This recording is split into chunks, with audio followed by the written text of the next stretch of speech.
Cross the line ஜிக்ஸாக்காக போயிட்டு போயிட்டு வந்துட்டு தான் இருக்கேன். So okay that's how it is நினைக்கிறேன். I am very emotional kind of person. Like okay எனக்கு எல்லாமே என்னை அஃபெக்ட் தான் பண்ணும். ஓகே ரொம்ப சாதாரணமான ஆள் தான்.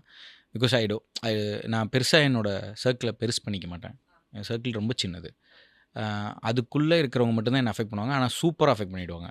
சூப்பர் டூப்பராக நல்லா இருக்கீங்களா கேட்டால் அப்படின்னாலே என்ன அஃபெக்ட் பண்ணிவிடும். என்ன நீ ஆன்னு மட்டும் சொல்கிறாங்க, நல்லா இருக்கேன்னு சொல்லி அந்த மாதிரி ஆக்சுவலி எனக்கும் அப்படி ஆகும்னு நினைக்கிறேன். எனக்கு வந்து நார்மலாக பேசுகிற ரொம்ப ஒரு தெரிஞ்ச ஒரு பர்சன் வந்து ரெகுலர் மீட்டரை விட கொஞ்சம் கம்மியாக நம்ம கிட்ட எதா இருக்கிறாங்கனாலே அது என்ன நம்ம என்ன பண்ணோம் இப்போ நோண்ட ஆரம்பிச்சிருவேன் போய். என்ன என்ன ஏன் ஏன் ஏன் ஏன் இவ்வளோ வேலையை விட்டுட்டு அதை நோண்டுறீங்க நோண்டுறியா? நான் மனசுக்குள்ள ப்ராசஸ் பண்ணுவேன். என்னவா இருக்கும் நம்ம எதுவும் பண்ணலையே அது அப்படின்னு. நான் நோண்டுறது வந்து அன்னைக்கு ஃபுல்லாக ப்ராசஸ் பண்ணி முடியாமல் அடுத்த நாள் போய் அப்படிதான். So that's how.